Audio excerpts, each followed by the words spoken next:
Olha que incrível! Recentemente, o ministro Lewandowski deu a notícia de que a Força Nacional não estava mais empenhada nas buscas dos fugitivos de Mossoró. E bastou a Força Nacional sair de cena, sair de campo, parar de procurar, que eles foram presos. Impressionante, tem ajuda que só atrapalha. Aí uma notícia, ou melhor, uma fala do Lewandowski me deixa no mínimo com a pulga atrás da orelha. Porque enquanto o Brasil comemora que os dois líderes do Comando Vermelho foram presos novamente, que vão para trás das grades novamente, deixaram de fazer a polícia, a população, a legislação de otários, a declaração do Lewandowski: a prisão de uma pessoa nunca é uma boa notícia. E para não ficar pelas minhas palavras, tem vídeo, olha que incrível, dá uma olhada. Boa tarde a todas e a todos.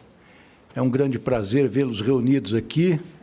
Hoje temos uma boa notícia, não digo que é uma feliz notícia, porque a prisão de uma pessoa ou de mais pessoas nunca é uma notícia boa, nunca é uma notícia boa, nunca é uma notícia boa, nunca é uma notícia boa. E pior, hein? Isso foi no pronunciamento oficial. Ele começou o pronunciamento oficial dizendo que aquilo não era uma boa notícia. Não era uma boa notícia talvez para ele, que gosta de bandido. Porque para qualquer pessoa de bem, quando prendem um matador do Comando Vermelho, a pessoa fica feliz, a pessoa comemora, é um a menos, vai encher o saco na cadeia. É incrível. E só vale lembrar que essa foi a primeira fuga de uma prisão de segurança máxima federal da história, tá? E a fuga aconteceu no Carnaval, quando os funcionários estavam distraídos, estranhamente distraídos, e as câmeras não estavam funcionando. Os presos eram do Comando Vermelho, a mesma facção da Dama do Tráfico, aquela que foi recebida pelo Flávio Dino e pelo Almeida. São só coincidências, tá? Só coincidências. Imagina se essa galera abriu o bico. E também é só uma coincidência que o Lula cortou mais de 50% da verba para a campanha contra a dengue. Ele gastou 61% a menos que o Bolsonaro em campanha contra a dengue. Mas ninguém chama o Lula de genocida, né? A verba de prevenção da doença era, em 2022, 31,6 milhões de reais na gestão Bolsonaro. Na gestão Lula, 12,2 milhões de reais. Um absurdo, um assinte. A Anísia Trindade, ministra da Saúde, chegou a dizer até o seguinte: vacina não resolve a dengue. Um absurdo. Só alguns dados da doença para você ter uma ideia. O pior surto de dengue da história. Mais de 2,5 milhões de brasileiros já foram reportados como portadores de dengue. Mais de 1.000 pessoas perderam a vida pela dengue. E a vacina foi dada apenas para 1% da população. Ou seja, um valor ínfimo, irrisório, completamente pífio, perto do tamanho dessa doença. Só que eu volto a dizer que ninguém chama o Lula de genocida. E aí, será que vão dar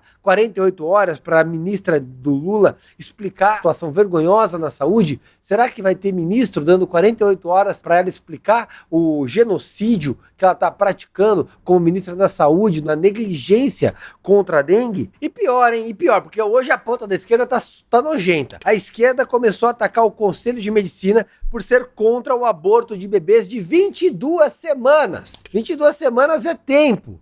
É tempo, a criança tá viva. Se um bebê de 22 semanas vier a nascer, ele tem chance de sobreviver. Mas o Conselho Federal de Medicina, ele disse o seguinte: a resolução dele impede aborto acima de 22 semanas. São 5 meses e meio. Tá? A norma veta a sistolia fetal, que envolve ingestão de produtos químicos que interrompam os batimentos cardíacos do feto. Ou seja, eles injetam veneno para matar a criança que está na barriga da mãe, suspendendo assim seus batimentos cardíacos. Um mês atrás, o Ministério da Saúde tinha feito uma nota técnica para tirar qualquer limite de idade para abortos. Mas aí, após a pressão da direita, eles voltaram atrás. A esquerda ficou histérica. A Erika Hilton foi lá falar em direito ao aborto. CFM ataca o direito ao aborto. Foi revelado hoje que o Conselho Federal de Medicina publicou uma resolução que na prática proíbe médicos de realizarem o aborto legal. De acordo com a resolução, fica proibida a realização de acistofalia, procedimento necessário para aborto de fetos com mais de 22 semanas. E o Felipe Neto, sempre o Felipe Neto, disse o seguinte: o Conselho Federal de Medicina há anos se tornou um puxadinho do neofascismo bolsonarista. Vergonhosos. Ou seja, se você defende a vida, você é um neofascista bolsonarista, segundo o Nelipe Feto. Será que por ele ser o Nelipe Feto, ele poderia ser abortado? Na atual situação dele, segundo a esquerda? Ser neofascista bolsonarista é você ser contra o aborto de um bebê formado. Um vídeo que eu vou passar para vocês, que eu peço que vocês assistam com muita atenção, é É um bebê de 22 semanas já nascido. É um bebê nascido prematuro. Ele respirava através de uma sonda. Ele abre os olhos pela primeira vez. Olhe as imagens. I got you, big guy. I'm right here. Yes. Mommy's with you, buddy. I'm so excited to be here with you. I love you. You're such a good boy. Oh, look at those eyes. Good boy. Essa aqui é a Sofia, um bebê de 22 semanas, que nasceu com meio quilo e 26 centímetros na Escócia. Ela tinha 10% de chances de sobreviver. Aqui, ela com 132 dias de vida, foi liberada para ir para casa. E essa é a Sofia 4 meses após o parto, com o pai e com a mãe dela. Segundo a Erika Hilton, segundo o Felipe Neto, segundo a esquerda, essa família tinha que ser destruída e esse bebê teria que ser morto no ventre da mãe.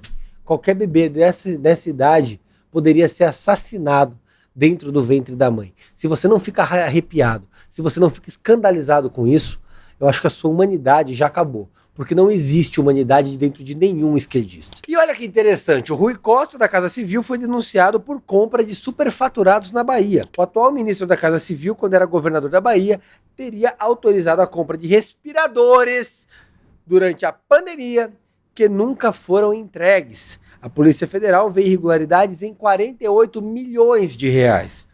O nome de Rui Costa aparece na delação de uma empresária que já restituiu 10 milhões aos cofres públicos. Detalhe, nenhum respirador foi entregue, mas o dinheiro foi gasto. E além disso, ele também foi citado por um ex-secretário da Bahia. Mas calma, a coisa fica ainda pior.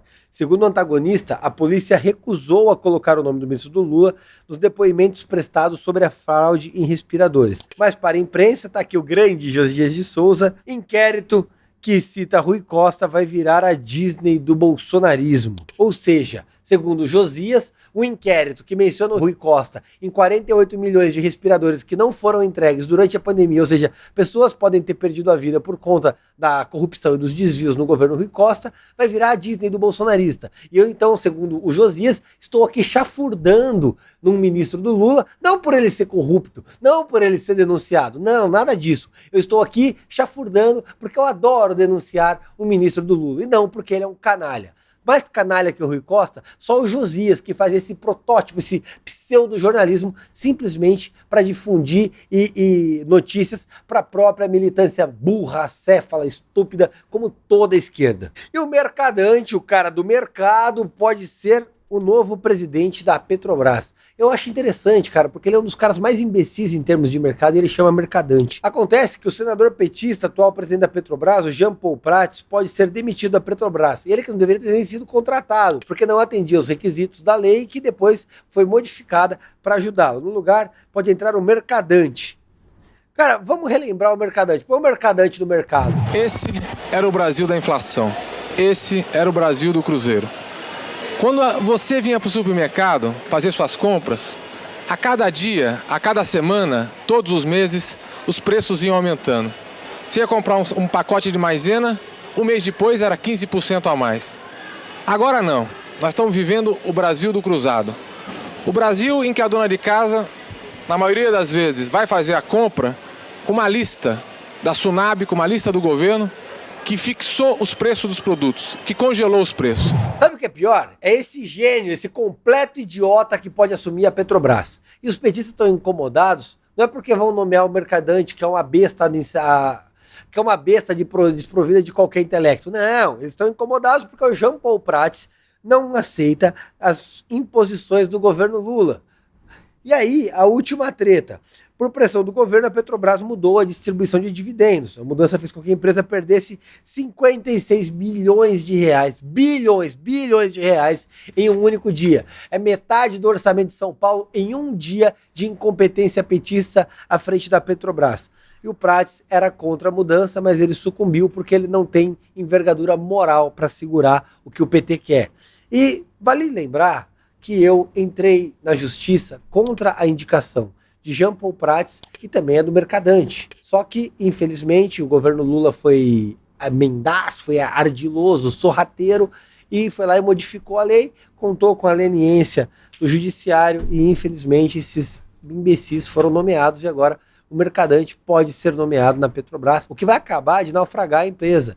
Só que a gente para olhar e isso é padrão. Todas as estatais na mão do PT dão prejuízo. Por quê? Porque o PT está ali só para fazer acocho nas empresas e não para gerar lucro. É isso. Por isso tem que privatizar tudo. Tamo junto, um abraço e vamos processar tudo.